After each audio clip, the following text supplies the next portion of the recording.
10 টাকার গুঁড়ো দুধ দিয়ে মাত্র 10 মিনিটে তৈরি হয়ে যাবে এই রকম লোভনীয় মিষ্টি দই, যেটা থেকে একটুও জল কাটবে না আর ঠিক এই রকম কিন্তু জমে যাবে। একটা সিক্রেট উপকরণ বলবো যার জন্য এই মিষ্টি দইটা পুরো দোকানের মতন পারফেক্ট হবে আর স্বাদেও দোকানের থেকে কোনো অংশে কম হবে না।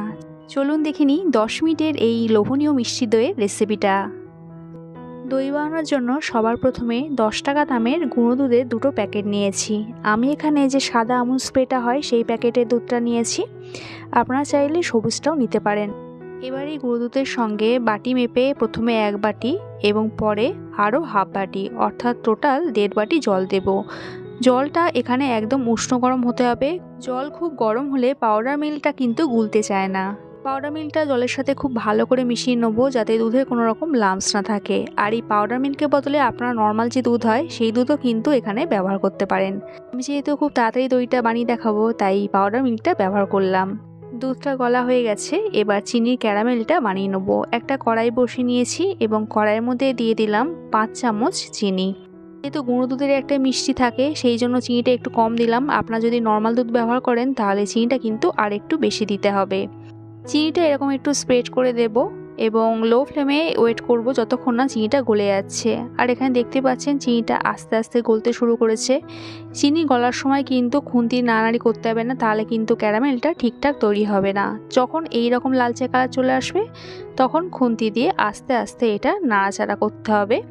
ক্যারামেলটা যখন তৈরি হবে তখন গ্যাসের ফ্লেমটা কিন্তু লোতেই রাখতে হবে। হাই ফ্লেম করলে ক্যারামেলটা পুড়ে যেতে পারে, তখন কিন্তু তিতো ভাব আসতে পারে।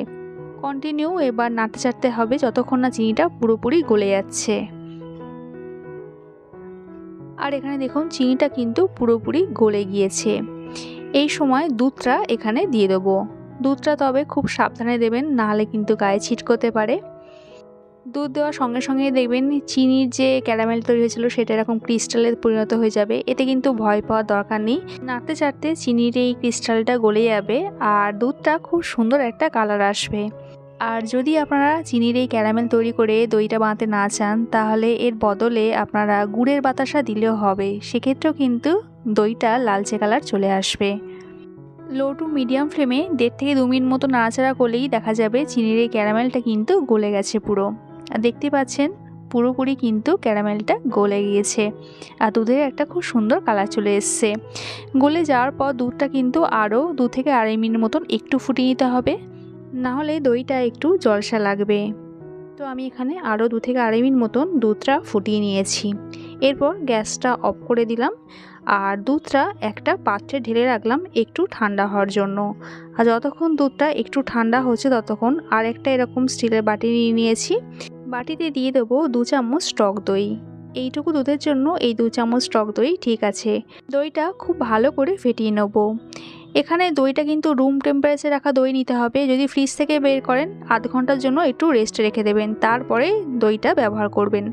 দইটা খুব ভালো করে ফেটানো হয়ে গেলে এখানে দিয়ে দেবো 1 চামচ কর্নফ্লাওয়ার। এই কর্নফ্লাওয়ারটা হচ্ছে একটা সিক্রেট উপকরণ, যেটা দিলে দইটা কিন্তু পুরো একদম দোকানের মতন পারফেক্ট জমে যাবে। কর্নফ্লাওয়ারটা দইয়ের সাথে খুব ভালো করে মিশিয়ে একটা স্মুথ পেস্ট বানিয়ে নিতে হবে। ঠিক এরকমই স্মুথ পেস্ট তৈরি হয়ে যাওয়ার পর এখানে আগে থেকে জাল করা দুধটা দিয়ে দেবো। তবে দুধটা এই সময় অবশ্যই হালকা গরম হতে হবে, খুব গরম হলে হবে না। 2 হাতা মতন দুধটা দিয়েছি আর দুধটা দই আর কর্নফ্লাওয়ারের সাথে খুব ভালো করে মিক্স করে নেবো। আর এখানে মিক্সারটা রেডি হয়ে গেছে। এটা এবার একটু সাইডে রেখে আরেকটা কাজ এই সময় করে নেব। একটা কড়াই বসিয়ে নিয়েছি এবং কড়াইয়ের মধ্যে অল্প একটু জল দিয়েছি। খুব বেশি কিন্তু জল দিতে লাগবে না, হাফ গ্লাস মতন জল দিলেই হবে। আর এরকম একটা স্ট্যান্ড বসিয়ে দিলাম। এরকম স্ট্যান্ড হলেও হবে, যেটা আপনাদের কাছে থাকবে। কভার করে দিলাম মিডিয়াম ফ্লেমে। আর এদিকে দুধটা দেখে নেবো। দুধটা আঙুলে সহ্য হবে সেরকম গরম থাকতে হবে, খুব গরম হলে হবে না। এই অবস্থায় যে মিক্সারটা করেছিলাম সেটাই দুধের মধ্যে দিয়ে দিলাম। এবার সব কিছু খুব ভালো করে একটু মিক্স করে নিতে হবে আর এই মিক্সটা খুব ভালো করে কিন্তু করতে হবে। আর দইয়ের এই মিক্সারটা একদম রেডি। এরপর একটা স্টিলের এরকম বাটি নিয়ে নিয়েছি। বাটির মধ্যে আমি একটু টক দই ব্রাশ করে নেব। হাত দিয়েও কিন্তু মেখে নিতে পারেন, আমি ব্রাশ দিয়ে বাটির গায়ে ভালো করে লাগিয়ে নিচ্ছি। যে পাত্রে দই বসানো হয় সেই পাত্রে যদি এরকম একটু দই মাখিয়ে নেওয়া হয় তাহলে কিন্তু দইটা খুব ভালো বসে। এরপর এই বাটির মধ্যে দইয়ের যে মিক্সারটা করেছিলাম সেই মিক্সারটা একটু ছেঁকে নেব, মানে ছেঁকে নিয়ে দইয়ের মিক্সারটা এখানে ঢালছি। এরকমভাবে যদি দইয়ের মিক্সারটা ছেঁকে নেওয়া যায় তাহলে দইয়ের যে মিক্সারটা খুব স্মুথ হয়, দইটাও কিন্তু খুব ভালো হয়। ওপরে যে একটা অনেক সময় সাদা লেয়ার বা ফুটফুট মতন থাকে সেটা পড়ে না, ওপরের লেয়ারটা ভীষণই মসৃণ হয়। আপনারা দেখলে বুঝতে পারবেন তফাৎটা। আর এখানে আমার দইয়ের মিক্সারটা একদম রেডি। অপর দিকে জল সমেত যে কড়াই বসিয়েছিলাম সেটা ঢাকনা খুলে দেখে নেবো। আর জলটা দেখছেন এখানে ফুটতে শুরু করেছে। দইয়ের বাটিটা সাবধানে এখানে বসিয়ে দিলাম, কভার করে দিলাম। মাত্র 10 মিনিট স্টিমে রাখতে হবে, আর গ্যাসের ফ্লেমটা এই সময় একদম লোতে রাখতে হবে। আর দেখতেই পাচ্ছেন আমার গ্যাসের ফ্লেমটা কিন্তু একদম লোতে রাখা আছে। 10 মিনিট বাদে গ্যাসটা অফ করে দেবেন এবং 4 থেকে 5 ঘন্টা কিন্তু এই অবস্থায় রেখে দিতে হবে। মানে যতক্ষণ না ঠান্ডা হচ্ছে ততক্ষণ কিন্তু কভারটা খোলা যাবে না। আর আমি এখানে প্রায় 4 ঘন্টা বাদেই ঢাকনাটা খুললাম, আর দেখুন দইটা কিন্তু পুরোপুরি সেট হয়ে গেছে। পরে কিন্তু কোনো রকম জলও কাটেনি। আর দইটা যাতে একদম পুরো দোকানের মতন পারফেক্ট হয়, মানে পারফেক্ট বসে যায়, তার জন্য ফ্রিজে আরও 2 ঘন্টা রেখে দেবো। 2 ঘন্টা বাদে ফ্রিজ থেকে বের করে এনেছি দইটা, আর দইটা দেখুন কতটা সেট হয়ে গেছে। আমি নর্মাল ফ্রিজে 2 ঘন্টা রেখেছিলাম, আপনারা যদি ডিপ ফ্রিজে রাখেন 1 ঘন্টা রাখলেই হবে। আর দেখুন বাটিটা এখানে উল্টো করে দিলাম, তাও কিন্তু দইটা পড়ে গেল না। তাহলে বুঝতেই পারছেন কতটা সুন্দর সেট হয়েছে। এবার আমি দইটা একটু কেটে আপনাদের দেখিয়ে দিচ্ছি। দেখুন দেখুন কি সুন্দর হয়েছে, কি লাগছে না পুরো দোকানের মতন দেখতে। আর খেতেও কিন্তু দুর্দান্ত হয়েছিল। আর চামচ দিয়ে কাটার পর এখানে রাখছি, দেখুন এটা পড়তেই চাইছে না। বুঝতেই পারছেন কতটা সুন্দর সেট হয়েছে। আশা করি আপনাদের আজকের এই মিষ্টি দইয়ের রেসিপিটা বুঝতে কোথাও অসুবিধা হয়নি। যদি কিছু অসুবিধা হয় আমাকে কমেন্টে অবশ্যই জানাবেন।